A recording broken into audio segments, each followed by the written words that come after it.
तो पिछले में मैं बताना चाहता था, पिछले जमाने के यानी आज से 10 साल पहले, 6 साल पहले या 5 साल पहले जितने भी फ्रिज आते थे वो ऑटो कट ऑफ टेक्नोलॉजी पे काम करते थे।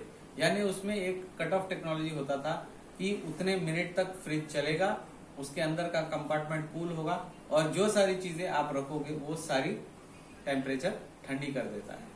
ठीक है, बट आजकल के डेट में जो नए नए फ्रिज आए हुए हैं उसमें पीसीबी बोर्ड होता है। जी हाँ, मदरबोर्ड होता है। जैसे टीवी में मदरबोर्ड होता है, इसके अंदर भी पीसीबी बोर्ड वैसा ही होता है, जिसके अंदर प्रोग्राम किया जाता है कि कितनी चीजों को कहाँ कहाँ पे रखी हुई है। जैसे ये डबल डोर है तो डबल डोर में ऊपर वाला कंपार्टमेंट जो फ्रीजर कंपार्टमेंट है उसमें बर्फ जमता है और नीचे वाले में बर्फ नहीं जमता है। तो इसके अंदर आजकल सेंसर्स लगे हुए आते हैं। ये भी हमारे ग्राहकों को बहुत ही कम बताया जाता है।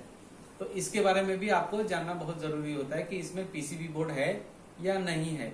पीसीबी बोर्ड होने के कारण हमें मल्टी फंक्शन भी मिल जाते हैं। जैसे 3 डोर में आपको हर कंपार्टमेंट में यानी हर डोर में आपको अलग अलग टेम्परेचर मेंटेन कर सकते हो। आपके पास एक्सटर्नल स्विचेस और एक्सटर्नल सेंसर्स रहते हैं जिसके कारण हम सेटिंग्स चेंज कर सकते हैं।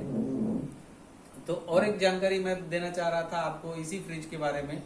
ये कंपनी आप मत जाइए, ठीक है, आपकी जरूरत के हिसाब से, आपके कॉस्ट के हिसाब से और आपकी जो बजट है, मेन है बजट है, बजट के हिसाब से आपको फ्रिज खरीदना चाहिए। जी हाँ, कंपनी तो जरूरी होती है, किसी किसी को पास एक माइंडसेट होता है कि मुझे एलजी का ही फ्रिज लेना है, मुझे पैनासोनिक का ही लेना है या तो मुझे कैलविनेटर का ही लेना है।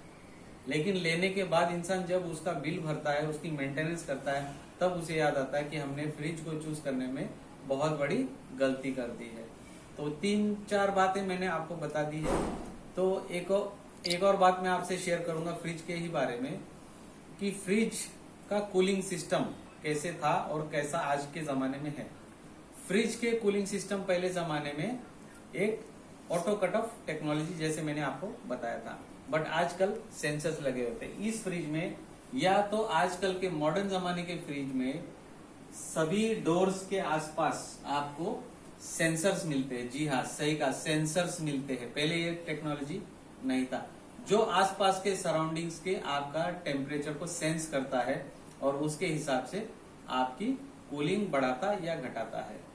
तो हम बात करेंगे आज सिर्फ पैनासोनिक के बारे में। पैनासोनिक इकोनॉमी टेक्नोलॉजी में एक ऐसा सिस्टम है, उसमें डोर में सेंसर्स दिए गए कि आपके सराउंडिंग का जो टेम्परेचर है उसके हिसाब से फ्रिज अपनी कूलिंग ऑटो कट ऑफ करता है। यानी अगर गर्मी का समय चल रहा है तो आपके फ्रिज के अंदर का कूलिंग बाहर के टेम्परेचर के हिसाब से वो मेंटेन रखता है। यानी बाहर का अगर 37 डिग्री है तो यानी फ्रिज के अंदर ज्यादा कूलिंग की जरूरत है, तब वो जो टेक्नोलॉजी सेंसर है वो सेंस करता है और आपके फ्रिज के अंदर का तापमान और ज्यादा ठंडा करता है।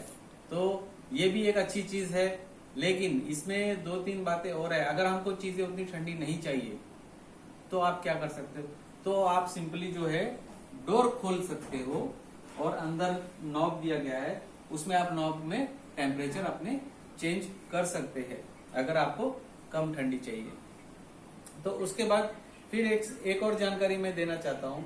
ये ऐसे चीजों में जहां पे आपको एक अच्छा इन्वेस्ट कर रहे हो, यानी 50,000 के आसपास आप इन्वेस्ट कर रहे हो, लेकिन फ्रिज का क्या करना है, कैसे करना है आपको पता नहीं। फ्रिज ले तो लिया और बिल आने लगा करीबन 1,500 से 2,000 रुपया हर महीने का। तो उस चीज को हम कैसे बैलेंस करें, तो इस बात में मैं थोड़ा जोर देना चाहूंगा। जितने भी मैडम लोग हैं घर पे, वो लोग फ्रिज मिलते ही, नया फ्रिज आते ही बड़े खुश हो जाते हैं और किचन के सारा सामान लेके आके इसमें भर देते हैं।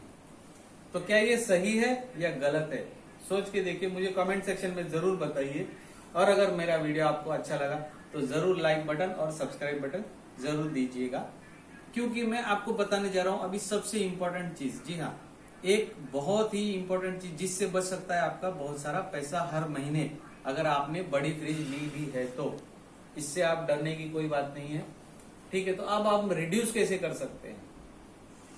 रिड्यूस के हिसाब से अगर हम देखा जाए तो उसमें टेक्नोलॉजी जो है वो तो काम करेगा ही, लेकिन अगर आप सेटिंग्स को लो कर देते हैं, यानी उसमें मैक्स कूलिंग, मीडियम कूलिंग और लो कूलिंग है, लो कूलिंग में क्या होता है, आपकी बिजली कम खपत होती है।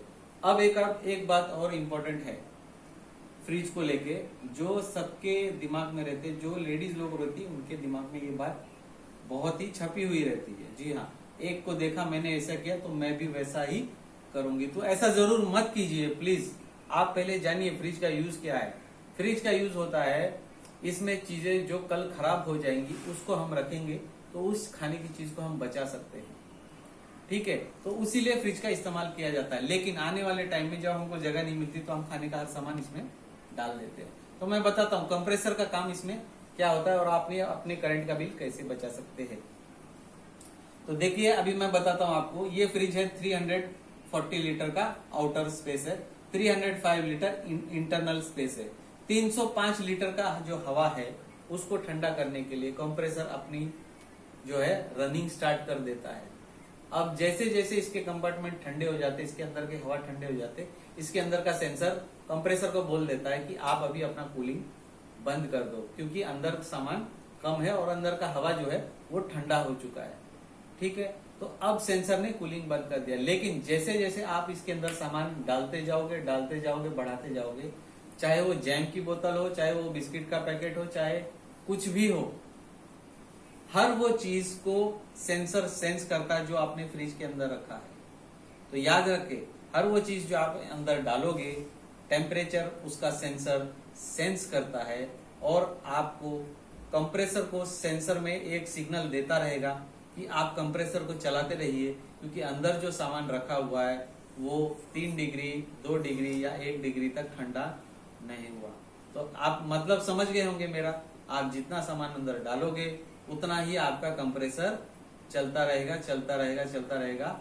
और कंप्रेसर तब तक चलता रहेगा जब तक हर सामान उसके अंदर ठंडा ना हो जाए और उसका टेम्परेचर 3 डिग्री या 2 डिग्री या जिस पे भी आपने सेट किया है उतने डिग्री तक का कांस्टेंट ठंडा न रहे, तब तक आपका कंप्रेसर चलता रहेगा। यानी जितना सामान कम उतना आपका कंप्रेसर कम चलेगा। याद रखिए मेरी बात। तो हर वो चीज न रखे फ्रिज में जो जरूरत नहीं है। काफी सारे महिलाओं को मैंने देखा है, यहाँ तक कि मैं सबका नाम नहीं लेता हूँ, लेकिन मेरे घर वाले भी ऐसा ही करते थे पहले, कि उनको जो भी मिल गया, खुले मसाले के पैकेट हो गए वो डाल दिया फ्रिज के अंदर, वो भी ठंडा डब्बे के साथ कार्डबोर्ड बॉक्स के अंदर। तो फ्रिज जो है अपने कंप्रेसर को हमेशा सेंस देता था कि हमें कूलिंग चाहिए, और जो उसका कंप्रेसर है वो हमेशा कूल करता रहता था। और बिल आते थे करीबन 1900 तक या 2000 2500 तक भी मेरे घर में डबल डोर रेफ्रिजरेटर का बिल आता था। आप समझिए 265 लीटर का जो रेफ्रिजरेटर है वो देता था बिल हमें 1,500 से 2,000 तक का। यानी 12 महीने अगर आपका फ्रिज चला तो आपके पास लगभग एक नए फ्रिज का अमाउंट आ जाता है। तो ध्यान रखिए दोस्तों, आप जितना इसके अंदर सामान डालोगे आपका कंप्रेसर उतना ही चलेगा। तो हमें ये भी डिसाइड करना है जितने कम सामान हो सके हम इसमें डालें, जो आपकी इंपॉर्टेंट नहीं है वो उसे न डालें। अब आइए मेरे साथ, थोड़ा सा नजदीक ला रहा हूं मैं कैमरा को, मैं दिखाना चाहता हूं आपको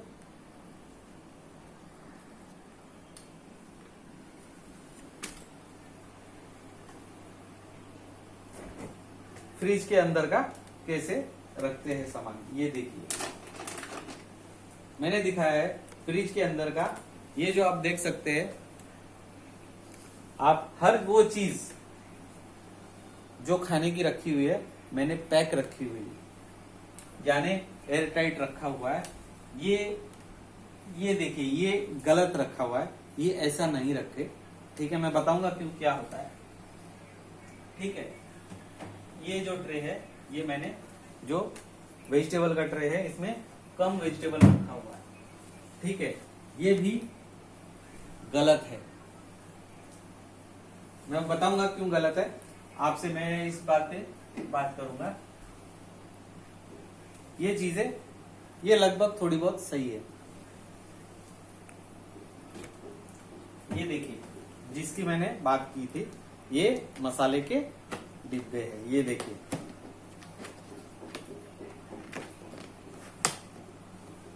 ये गलतियां लोग करते हैं। और ये देखिए ये मैंने जिप लॉक बैग का यूज किया हुआ है, ये भी फिलहाल गलत है।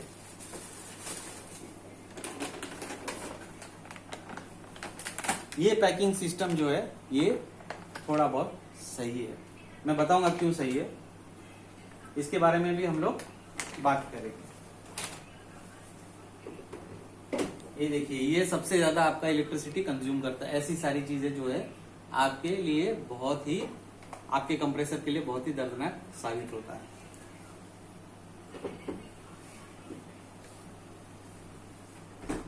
अब मैं दिखाऊंगा ये ऊपर का आपको चिल ट्रे। इसमें दूध रखा हुआ है और फ्रोजन आइटम रखे हुए हैं, मिल्क प्रोडक्ट्स रखा हुआ है। ये आपके लिए बेहद जरूरी होता है। ये मैं नहीं कहूंगा कि आप चेंज करो। इसमें आपको जितने दूध दही वाले आइटम रखने होते हैं ये इसमें आप रख सकते हो। आइस जमा सकते हैं। एक बार आइस जम गया तो कोई प्रॉब्लम नहीं है। ये देखिए मैंने क्या रखा है, मैटिंग रखा हुआ है, कपड़े का मैटिंग। यहाँ पे भी देखिए मैंने कपड़े का मैटिंग रखा हुआ है। ये मैंने ट्रेज रखे हुए हैं इस पे। मैं बताऊंगा ट्रे किस लिए रखा है, मैटिंग किस लिए डाला है। तो इस पे भी मैं आपको बताना चाहूंगा फ्रिज के अंदर की जानकारी, कैसे क्या होता है, मैटिंग क्यों रखा है, ये सामान ऐसा क्यों होता है। तो मैं आपको बताऊंगा हर वो फूड आइटम जो एक दिन के बाद खराब होता है उसको हम फ्रिज में डालते हैं ताकि वो ज्यादा देर हम रख सके और उसको हम बाद में कंज्यूम करें। लेकिन याद रखें हर फूड का एक शेल्फ लाइफ होता है, यानी शेल्फ लाइफ यानी कुछ देर, कुछ घंटे, कुछ दिन बाद वो खराब होनी शुरू होती है और उसमें लग जाता है फंगस। जी हाँ, फंगस। फंगस एक मेन चीज होती है जो आपके फ्रिज को खराब करती है। जी हाँ, याद रखें, फ्रिज को खराब करती है। यानी फंगस भी एक पेड़ की तरह होता है जो जन्म लेता है और वो फैलता है धीरे धीरे और साथ में और भी चीजों को खराब कर देता है।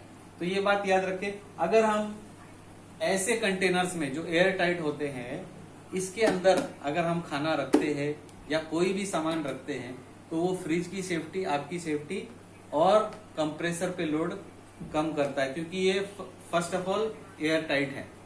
एयर टाइट होने से क्या होता है, अंदर की हवा जो है वो बाहर नहीं आती और बाहर की जो एयर है वो अंदर नहीं जाती। तो टेम्परेचर जो सेंसिंग एरिया है सेंसर को सिर्फ इसके ऊपर का ही सेंस कर लेता है और आपको कूलिंग कम से कम में काम चला देता है आपका सेंसर। ये पैकेट्स के बारे में मैं बोलूंगा, ये एयर टाइट सील पैकेट्स होते हैं जो आप जिप लॉक पैक्स बोल सकते हैं।